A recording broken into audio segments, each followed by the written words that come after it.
लड़कियों की शादी हम सबों ने मिलके किया और कन्यादान भी। और 11वीं लड़की की शादी जो मुस्लिम है और उसकी शादी शांति और सुकून मिल रहा है कि जितना ही असहाय लड़की हो उसको मदद करना। जैसे शादी में पहले तो हम भी एक हाउसवाइफ है, बाहरी दुनिया हम लोग को पता नहीं था। हम एक मीटिंग में इससे पहले हम बता चुके हैं, वृद्धाश्रम हो, ब्लड डोनेशन हो, किसी को हेल्थ का कोई भी इशू हो वहाँ पे हेल्प करना, लड़की का शादी। बिहार की सशक्त महिलाएं आपको तस्वीरों में नजर आ रही होंगी। अब तस्वीरों में जरा ध्यान से देखिए, ये महिलाएं तो एक घर में हैं, लेकिन बाहर निकलकर ऐसा जज्बा है इनके अंदर और समाज के लिए ऐसे करने की इनके अंदर प्रेरणा है, जो कि अभी तक लगभग 10 लड़कियों की इन्होंने शादी करवा चुकी है। और जो समाज में कुछ करने की सोचते हैं या फिर समाज उनको बरगला देता है, उनको ये जगह देने का काम करती हैं। तो जानने का प्रयास करेंगे, जुड़ेंगे। अभी तक आप सभी लोगों ने मिलकर 10 लड़कियों की शादी करवा चुकी हैं। कुछ दिन बाद मेरे दिमाग में लगा कि पता नहीं ऐसे बहुत सारे महिलाएं होंगी, ऐसे नीडी लोग होंगे जो कहीं ना कहीं स्थिति परिस्थिति के अभाव में थोड़े नीचे आ गए हैं। तो उन बच्चियों का कहाँ से ये मैनेज कर, वो ढूंढ रहे होंगे कोई तो हमारी मदद करे। तो बस वहाँ से एक पहल हुई, शुरुआत हुई और एक हम लोग की टीम बनती चली गई और धीरे धीरे ये कारवां आज यहाँ तक पहुँची। और हम लोगों ने आज लगभग 10 लड़कियों की शादी हम सबों ने मिलके किया और कन्यादान भी। और 11वीं लड़की की शादी जो मुस्लिम है और उसकी शादी इस मंथ की 20 तारीख को है और उसका सारा सामान जो है वो हम लोग हैंड ओवर करेंगे, जो भी ज़रूरत की है। और उसकी शादी में भी सम्मिलित होंगे, क्योंकि उनका कल्चर बहुत हम लोग को नहीं पता है, बट इतना रहेगी कोशिश कि उस समय प्रेजेंट रह करके बच्ची की विदाई तक वहाँ रुकूँ और अच्छे से विदा करवा के वहाँ से आऊँ मैं। मैम, अगर एक शादी की जाए तो अच्छी खासी रकम लग जाती है, तो वो रकम कैसे इकट्ठा हो पाती है? क्योंकि एक शादी, 2 शादी, 3 शादी, 5 शादी नहीं, सीधा 10 शादी, तो कहाँ से ये रकम आ पाती है इतनी सारी? ये चीज़ें क्या बोलूँ मैं, हम लोग के घर में एक चीज़ होती है कि हम लोग को जो पैसे मिलते हैं खर्च के लिए, घर खर्च के लिए, कोशिश रहती है कि जो बची पैसे उसको रखूं। हाँ, पहले था कि कुछ ज़रूरत की चीज़ों में खर्च होती थी, अब उस पैसे को बचा के रखती है कि नहीं, किसी ज़रूरतमंद के लिए इसको खर्च करूं। और जब हमने ये पहल शुरू की है तो हमारे साथ मेरी पूरी टीम सपोर्ट में, उन लोगों ने भी यही किया। और सबसे खुशनसीबी की बात है कि हम सब के हस्बैंड जो है वो बहुत सपोर्टेबल। हमारे टीम में कोई ज्वेलरी शॉप है किन्हीं का, कोई बिजनेसमैन है, किसी का राशन का शॉप है, कोई डॉक्टर है। मतलब इस तरह से सब अपने अपने लेवल पर जिसको जिस हिसाब से लगता है। अगर आज एक लड़की की शादी की बात हुई और कल वापस किसी लड़की का एक और आता है, हमारी टीमें बोलती है कोई नहीं, हो जाएगा ना। और कैसे हो जाती है ये भोलेनाथ की मर्जी, बट हम सारी टीम जो खड़े होते हैं तो एक के बाद एक के अगर आ जाए, कल भी आ जाए, तो शायद हम लोग कहीं ना कहीं से वो व्यवस्था करके उस बच्ची की विदाई तक की पूरी भागदौड़ संभालने की हिम्मत रखते हैं। क्या नाम है मैम? मीना गुप्ता। मैम, कैसे इस संस्थान में इन लोगों के साथ जुड़ गई और इतना बड़ा पहल कैसे स्टार्ट कर दिया मैम? ये बबली मैडम का दिन है कि हम लोग जुड़ गए हैं। हाँ। और हम लोग का हेल्प करने में बहुत अच्छा लगता है।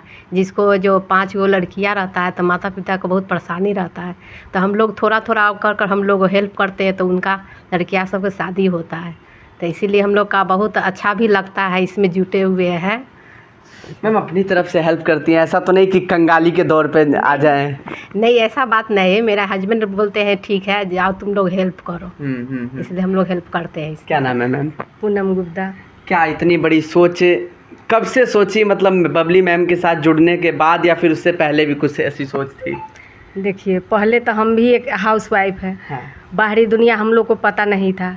हम एक मीटिंग में इससे पहले हम बता चुके हैं, बबली मैडम के मीटिंग में आए, वो हमसे संपर्क की बात करना चाहिए, बोली कि आप इसमें आना चाहते हैं। लेकिन उनका काम हम लोग देखे, हमको बहुत अच्छा लगा कि अपने लिए तो वो लोग हर आदमी करता है, लेकिन दूसरे लिए को लेकर जीना कितना अच्छा लगता है। तो आज हम लोग इसमें आए हैं, 2 साल 2.5 साल हो गया। इसमें आकर हम लोग को इतना शांति और सुकून मिल रहा है कि जितना ही असहाय लड़की हो उसको मदद करना, जैसे शादी विवाह करवाना, जैसे वृद्धाश्रम हो, अनाथ आश्रम हो, जैसे मेडिकल से हो, किसी को ब्लड तुरंत चाहिए, हम लोग फ्री, संस्था की तरफ से हम लोग का फ्री कैंप भी लगता है। और शादी विवाह करवाना है, हम लोग का 20 20 आदमी का ग्रुप है, हम लोग को जितना जिसे बन पड़ता है हम लोग करते हैं। सही में बोली ना मैडम कि हम लोग को हस्बैंड भी सपोर्ट करते, काहे कि बिना हस्बैंड के हम लोग कुछ नहीं कर सकते हैं। आज हम लोग बाहर निकले हैं और एक कर रहे हैं, इतना लड़की को शादी ब्याह करवा कर हम लोग को जो सुकून और शांति मिल रहा है तो बहुत अच्छा लग रहा है कि करना चाहिए। और जितना हम लोग से बन पड़े, जैसे बताइए ना, कोई ज्वेलरी देता है, कोई कपड़े है, कोई राशन है, किसी पैसा है, तो सब मिलाकर और टेंट टू डेकोरेशन वेकोरेशन करना, वो सब हेल्प कर देते हैं। हम लोग को इतना देखते हैं, काहे कि हम लोग ये महिलाएं हैं, इसमें कोई पुरुष नहीं है। हम लोग महिलाएं देखिए एक दूसरे को ताकत बनते हैं, काहे कि अकेला कुछ हो नहीं सकता है। और आगे भी हम लोग का कोशिश रहेगा कि और भी हम इससे बेहतर करें, अच्छा करें। अभी तो हम लोग अपने ही मिलकर कर रहे हैं और चाहते हैं कि और आगे इससे भी अच्छा हम लोग करें। हाँ।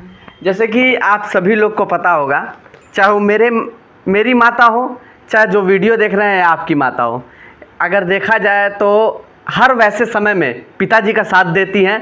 एक तरीके से अगर कहा जाए तो घर की गुल्लक बन के, और घर में सबसे बड़ी करोड़पति वही होती है। अगर बेटे को 10 रुपये की ज़रूरत हो तो बेटा कभी पापा से नहीं कहने जाएगा कि पापा मुझे 10 रुपया दे दीजिए, हमेशा माँ का आंचल पकड़ता है और माँ से ये कहता है कि 10 रुपया दे दो। तो इस तरीके से जो ये महिलाएं हैं अपने घर को तो चला ही रही हैं बेहतरीन तरीके से, लेकिन उस गुल्लक का भी काम कर रही हैं। जो लोग ये सोचते हैं और ये कहते हैं कि महिलाएं या फिर बेटियां क्या कर पाएंगी, तो तस्वीरें ज़रा देख लीजिए। उन लोगों के मुंह पे खड़ा तमाचा है जो कि ये कहते हैं कि महिलाएं या फिर बेटियां कुछ कर नहीं सकती। बेटों से बढ़ के या फिर आदमियों से बढ़ के महिलाएं कर रही हैं समाज के लिए और बिहार के लिए। बिहार को क्योंकि बदलना है इन लोगों को और बहुत लोगों की ज़िंदगी बदलनी है। मैम क्या नाम है आपका? रानू गुप्ता। रानू मैम, कैसे शुरुआत कहाँ से कर ली इसकी? शुरुआत तो बस बबली से ही हुआ है। इन्हीं से हुआ? इससे पहले लगन था क्या मन में? पहले लगन उतना था। हाँ। लेकिन जैसे ब्राह्मण को, गरीब लोग को करने के, शादी ब्याह का इतना नहीं था। अच्छा। लेकिन जब बबली से जुड़े तो फिर उसके बाद तो अंदर से जागता बड़ा कि हाँ करना चाहिए। जैसे हर अपनी बेटी का खुशी देखते हैं वैसे दूसरी की बेटी का खुशी जो भी मिल जाए तो अच्छा बात है ना। मैम ऐसा कभी नहीं लगता कि क्यों समाज के लिए कर रहे हैं और जो पैसा वैसा बचा है वो घर में डाल के बच्चों को बढ़िया पढ़ाएंगे, शिक्षा देंगे? अगर बढ़िया पढ़ा भी रहे हैं तो उससे और अच्छा पढ़ाएंगे बच्चों को। नहीं ऐसा तो नहीं लगा, कहते हैं ना कि साईं इतना दीजिए जो कि हम भी खाएं और कुटुंब को भी दें, बस वही है। अपने के लिए भी जिए और दूसरे के लिए भी कुछ ना कुछ करें। मैम आपका नाम? सुमिता प्रकाश।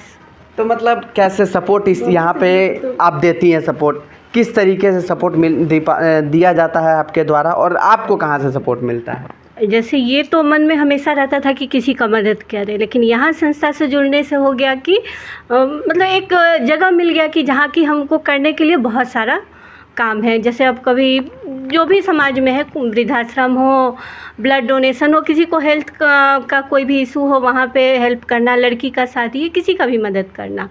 तो ऐसे तो अगर सिंगल घर में रहते तो किसी एक का अगर कोई सामने आता है तो उसका मदद करते हैं, और यहाँ पे जुड़ने से क्या है तो अलग अलग क्षेत्र में करते हैं और इससे बहुत संतुष्टि मिलती है कि हाँ हम किसी के काम आ रहे हैं। और हम लोग एक दूसरों के लिए एक सीख भी बनना चाहते हैं कि अगर हर लोग का सोच अगर ऐसा ही रहेगा तो बहुत लोगों का इससे मतलब कल्याण होगा, बहुत लोगों का इससे फ़ायदा होगा, खासकर लड़कियों का। आंटी जी क्या नाम है? विमला गुप्ता। कैसे समाज को क्यों बदलना चाह रही हैं इतना ज़्यादा? बिहार के बारे में लोग बहुत गलत सोचते हैं, इसलिए हम लोग चाहते हैं कि बिहार की महिला इसमें बढ़ चढ़ के भाग ले। और बबली एक प्लेटफॉर्म हम लोग को दी कि हम लोग मिल कर के अपने समाज के लिए कुछ करें। जो गरीब परिवार है या वृद्धाश्रम है या मूक बधिर है, हम लोग बहुत सी NGO के माध्यम से मदद भी करते हैं।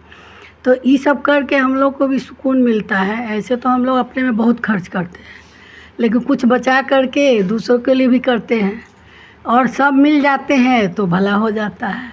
अकेला तो नहीं कर पाते, सब मिलते हैं तो इसका अच्छा रिजल्ट है। इसलिए हम और महिला से भी और लोगों से भी कहना चाहते हैं कि आप अपने ऊपर तो बहुत खर्च करते हैं, लेकिन कुछ बचा करके दूसरों को भी मदद कीजिए, ताकि हमारे समाज में बहुत तरह के लोग हैं जिसको मदद की ज़रूरत है। उसके लिए हम लोग कुछ करें तो हमारे लिए बहुत सौभाग्य की बात है। हम लोग तो एक माध्यम है बहुत छोटा सा, क्योंकि हम लोग को बाहर से कोई डोनेशन नहीं मिल रहा है। हम लोग चाहते हैं कि आप लोग आगे बढ़ के हमारी संस्था को डोनेशन भी दीजिए कि इससे भी अच्छा हम लोग करें। मैं एक बात कहना चाहूँगा बिहार वासियों से, बिहार के उन लोगों से, बिहार के उन यशस्वी नेताओं से जो कि ये महिलाएं कर रही हैं। महिलाएं अपने जो इनके पास कुछ बचता होगा 10 रुपया, 50 रुपया, 5,000, 10,000 रुपया जो घर के खर्च से बचता होगा उसको वहाँ लगाने का प्रयास कर रही हैं। लेकिन अभी भी समाज में बहुत ऐसे लोग हैं, करोड़पति हैं, अरबपति हैं, लखपति हैं, तो क्यों नहीं वैसे लोग इन तरीके के लोगों के लिए आगे आ रहे हैं। जो बच्चे नहीं पढ़ पा रहे हैं उनको पढ़ाने का प्रयास किया जाए, जो बेटियों की शादी नहीं हो पा रही है, इनकी तरह जिस तरीके से ये लोग शादी कर रहे हैं, तो वो लोग आगे क्यों नहीं आ रहे हैं, ताकि समाज को बदला जाए। बिहार को बदलने की ज़रूरत है। अभी बिहार में बहुत ऐसी खामियां हैं जो सारा जिम्मेदार अगर मैं कहूं तो बिहार के उन नेताओं की जिम्मेदारी है जो बिहार को अंदर से खोखला करने का काम कर रहे हैं। अभी मेरी बात हो रही थी, बहुत कुछ ऐसे बातें हुई, बहुत ऐसी चीज़ें हुई जो वाकई में बिहार में ये पता लगता है कि शिक्षा व्यवस्था कितनी लाचार है और स्वास्थ्य व्यवस्था कितनी लाचार है। हॉस्पिटल में जाओ तो वहाँ किस तरीके से हटा दिया जाता है, लेकिन उन तरीके के लोगों को इन तरीके के लोग साथ देते हैं। जब इन तरीके के लोग हर समाज में अगर आने लग जाएं तो बिहार में कभी भी या फिर भारत के हर एक राज्य में कभी वैसे लोग बीमारी जिनको होती है पैसे के अभाव में या फिर दवा के अभाव में, कभी उनकी ज़िंदगी ख़त्म नहीं होगी अगर इन तरह के लोग समाज से आगे निकल के आए। मैम आप बता रही थी कि जो हॉस्पिटल में एडमिट होते हैं या फिर उनको इलाज नहीं मिल पाता, उनको उन लोगों के लिए भी आप लोग मदद करते हैं। हाँ बिल्कुल। ऐसे क्या है ना कि आप चाहे प्राइवेट हॉस्पिटल हो चाहे गवर्नमेंट हो, अगर आप जाते हैं वहाँ पे और आपका कंसल्ट नहीं है, आप जनरल वे में जाते हैं, वो लोग भी आपके साथ वैसे ही ट्रीट करते हैं जनरल वे में। सरकारी हो तो वो आपको टरकाएंगे, प्राइवेट हो तो आपसे बहुत सारे पैसों का डिमांड करेंगे, ट्रीटमेंट भी बहुत सही तरीके से। उनको सिर्फ रहता है कि आपसे जितने ज़्यादा हो पैसे लिया जाए। अगर हमारे पास ये चीज़ें आती है, मैसेज आती है, तो मैं कोशिश करती हूँ कि मैं वहाँ के डॉक्टर से कंसल्ट करके, अगर गवर्नमेंट है तो वहाँ से बात करके, सर ऐसे ऐसे मैं वुमेन एम्पावरमेंट से हूँ, आप एक बार इस बच्ची को देख लीजिए। वो सुनते हैं हमारी बातें और उस बच्ची को फिर पर्सनल लेवल पे वो ट्रीट करते हैं, चेक करते हैं, ट्रीटमेंट करते हैं और वो बच्ची जल्दी रिकवर होकर के, वो पेशेंट रिकवर होकर घर जाते हैं। तो उनका मेरे पास आता भी है कि मैम आपने कॉल किया, उसके बाद देखिए कि इन्होंने अच्छे से ख्याल रखा। प्राइवेट हॉस्पिटल होती है, वहाँ मैं बहुत ज़्यादा नहीं कुछ करती क्योंकि उनका अपना वो क्लिनिक होता है, हॉस्पिटल होता है, बट फिर भी कोशिश रहती है कि मैं उनको बोल करके कि सर आप ठीक है, जो जेन्युइन चार्ज है वो आप पेशेंट से लीजिए और इलाज उनको जेन्युइन कीजिए, बड़गलाइए नहीं, ताकि ऐसा नहीं हो कि बहुत टाइम तक इनको अपने पास रख करके पैसे ले लिए, कल को बोले कि अब हमारे पास इसका कोई उपाय नहीं, अब आपको मैं रेफ़र करता हूँ कहीं और। तो ये वाला सिचुएशन ना आए। अगर आपसे ना हो आप पहले बता दीजिए, उनको सही जगह बताइए। तो इसी कारण, इसी चीज़ को देखते हुए बिहार, झारखंड, यूपी के बहुत सारे डॉक्टर, लगभग अभी हमारे पास 100 डॉक्टर हैं जो सोशल में काफ़ी सपोर्ट हेल्प करते हैं और उन सबको ले करके हमारी एक ग्रुप बनी है जिसकी एडमिन मैं खुद भी हूँ। और जहाँ से भी कहीं कुछ ऐसी एक मैसेज आती है इससे रिलेटेड, मैं उसमें डालती हूँ। उस फील्ड के जो डॉक्टर होते हैं, जिस एरिया के डॉक्टर होते हैं, उस एरिया का जो केस होता है, वहाँ के वो डॉक्टर, उस फील्ड के वो डॉक्टर मुझसे कनेक्ट करते हैं। मैं उनसे एक ही चीज़ बोलती हूँ कि सर अगर पेशेंट नीडी है तो सर आप थोड़ा सा मानवता दिखा करके अगले का इलाज कीजिए, और अगर पेशेंट है अच्छे खासे पैसे वाले तो उसका इलाज जेन्युइन तरीके से सही से करके जो जेन्युइन चार्ज है उनसे आप लीजिए, अगला भटके नहीं इधर उधर। तो मैं दोनों तरह का केस मैं उसमें रखती हूँ और काफ़ी डॉक्टर्स हैं जो मुझे बहुत सपोर्ट करते हैं। अभी मैंने आपसे एक डिस्कस भी किया, कल का केस था और डॉक्टर AK धीरज जी जनरल फिजिशियन है, और मैं तो कहूँगी कि ऐसे डॉक्टर एक मिसाल है हमारे समाज के लिए, और हमारे समाज में ऐसे डॉक्टर की बहुत कमी है जो निस्वार्थ भावना से पेशेंट के लिए अपने खर्च पर, अपने रिस्क पर उसको अपने अंडर में लेके पेशेंट को ठीक करके भेजते हैं। ये नहीं कहते हैं कि हमें पेशेंट से पैसा चाहिए या कुछ डिमांड करते हैं, कहते नहीं मैम कोशिश रहेगी ये ठीक होके चले जाएं, इनकी दुआएं मुझे मिल रही है, कमा तो मैं बहुत रहा हूँ। मैम आपको नहीं लगता कि क्या हम समाज के लिए मतलब कर रहे हैं इतना, हमें क्या मिलने वाला है, ऐसा कभी नहीं लगता मैम? इसका मैं एक ही चीज़ बोलूँगी कि एक टाइम ऐसा था, शायद मेरे फ़ोटो पे हार चढ़ी होती आज के टाइम में। तो उस टाइम मैं डॉक्टर से कनेक्टेड नहीं थी, समाज से, सोशल से कनेक्टेड नहीं थी। और जब मेरे साथ जब ये हादसा हुआ, मैं 3rd फ्लोर से गिरी थी और मैं 15 डेज़ कोमा में थी, 3 मंथ कंप्लीट हॉस्पिटल में बेड पे। उस समय पता न होने के कारण मतलब बहुत सारे डॉक्टर रेफ़र कर दिए, शी इज़ नो मोर, अब ये नहीं बचेगी, ये ख़त्म। और पैसे चाहे कितनी अनलीगल वहाँ पे खर्च हुई, ट्रीटमेंट सही से नहीं हो पा रही थी, बट भगवान को बचाना था। लेकिन जब मैं बची और 3 मंथ बाद जब उठ के खड़ी हुई, घर में आई, तो मेरे दिमाग में ये आया कि मेडिकल लाइन में आज तो मेरा ये हाल है, पता नहीं बहुत सारे ऐसे कितने लोग होंगे जो पैसे वाले, बिना पैसे वाले फंस रहे हैं ऐसे झांसे में। तो क्यों ना मैं ऐसे लोगों के लिए भी कुछ करूं, चाहे ब्लड से रिलेटेड हो, इलाज से रिलेटेड हो, किसी भी फील्ड में हो, किसी भी डिपार्टमेंट से हो, पूरे ऑल ओवर इंडिया में, एक अपने बिहार में नहीं, अपने शहर में नहीं। तो फिर ये सोच करके हमने ये टीम बनाई डॉक्टर की, और सारे डॉक्टर बहुत कोऑपरेट करते हैं। अवेयरनेस कैंप हो, जागरूकता अभियान हर जगह लगाना हो, किसी को फ्री ट्रीटमेंट चाहिए जो नीडी हो उसके लिए, कहीं पे कोई फ्री मेगा कैंप लगानी हो, सब कोऑपरेट करते हैं, पूरा टाइम देते। ये नहीं कहते हैं कि आज मेरी क्लिनिक नहीं खुली है, वो नहीं बोलते हैं, वो सारा टाइम देते हैं और बहुत पेशेंट से अच्छे से वो देखते हैं। उस बीच में अगर कोई नीडी पर्सन फाइंड आउट होता है किसी बड़ी बीमारी से, तो उनको हमारी संस्था अपने खर्च पे तब तक इलाज कराती है जब तक वो पूरी तरह से ठीक ना हो जाए, कोशिश रहती है। तो बस यही सोच के, और आज मैं आप सबों के सामने हूँ, तो कहीं ना कहीं लोगों की ब्लेसिंग है, तो क्यों ना मैं उन सब के लिए करूँ। ये क्यों सोचूं कि व्यर्थ है, क्योंकि आज कहते भगवान पैसे तो बहुत होते हैं, लेकिन कहाँ खर्च करूं, किस पे खर्च करूं। पैसे किस्मत है, आते जाते हैं, लेकिन दुआएं बड़ी मुश्किल से मिलती है। अगर मैं वो दुआएं बटोर रही हूँ तो वो इन सब चीज़ों के सामने उसकी कोई कीमत नहीं, अनमोल है। अब मैं उस दुआओं के लेकर के लोगों के फाउंडेशन है आपका, तो उसको क्या सरकार से कोई हेल्प मिल पाती है? नहीं, कोई से कोई हेल्प नहीं है। एक्चुअली काम पहले से हो रही थी, बट जो हमारा ये संस्था है social worker for women empowerment, इसका 1.5 साल हुआ रजिस्टर्ड कराए हुए, अभी तक कोई हेल्प नहीं है।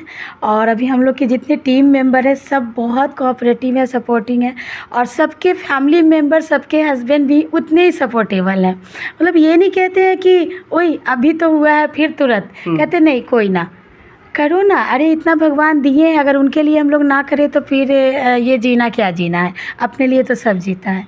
और हमारी हर टीम मेंबर के दिमाग में ये है कि हमें उन लोगों के लिए जीना है। अगर वो लोग के लिए हम जी रहे हैं तो हमारे बच्चों के लिए, परिवार के लिए तो ईश्वर है, और वो आज इस मोड़ पे ला के खड़े हैं किए हैं, तो कहीं ना कहीं ये उन लोगों की दुआएँ हैं जो आज हम लोग इस जगह पे हैं। मैम, मेरा एक सवाल थोड़ा टेढ़ा है। बहुत पैसे वाले लोग होते हैं, तो जब उनके पास पैसा आ जाता है तो वो सोचते हैं क्या हम ये करें, हम क्यों कर रहे हैं ये चीज़ें, अपने आप को उस कंपटीशन में डालें कि भाई अगर अंबानी जी आज पैसे वाले हैं तो हम उससे ऊपर जाएं, या फिर इस क्षेत्र के कोई पैसे वाले हैं तो हम उनसे आगे बढ़ें, ऊपर बढ़ें। तो आप पैसे सारे यहाँ इन्वेस्ट कर रही हैं, तो आपको मन नहीं है आगे बढ़ने का, ऊपर बढ़ने का? कहते हैं ना कि उंगली 5 है बराबर नहीं होती है, सोच सबकी अलग अलग है। तो हमें वो सोच नहीं रखनी है, क्योंकि अगर मुझे अंबानी बनना होगा तो मुझे ज़रूरी नहीं मैं पैसे इन्वेस्ट करके अंबानी बनूंगी, मैं बन जाऊंगी, और कैसे बनूंगी वो ईश्वर तय करेंगे। और आज मैं जिस जगह पे हूँ, शायद मुझे नहीं लगता कि मैं किसी अंबानी से कम हूँ। वो पैसों में अंबानी के नाम आ रहा है, और शायद अगर मैं दुआओं को लेके चलूँ, अपनी टीम का जो कोऑपरेट है और जो ये प्यार और विश्वास को लेके अगर मैं उनके सामने खड़ी हो जाऊँ, तो मुझे लगता है कि मेरा पलड़ा, हमारी टीम का पलड़ा अंबानी के सामने भारी पड़ेगा। चलिए, जब ये महिलाएं बिहार को और भारत को बदलने में पूरा प्रयास कर सकती हैं, तो हमारे देश के और बिहार के, यूपी झारखंड के वो लोग जो कि उस लायक हैं, तो क्यों नहीं बदलने का प्रयास किया जा रहा है, क्यों नहीं नेता बदलने का प्रयास कर रहे हैं? बाकी इन महिलाओं का प्रयास कैसा लगा वो भी कमेंट सेक्शन में ज़रूर बताइएगा। फिर आपसे आगे मिलते हैं। जय हिंद, जय भारत।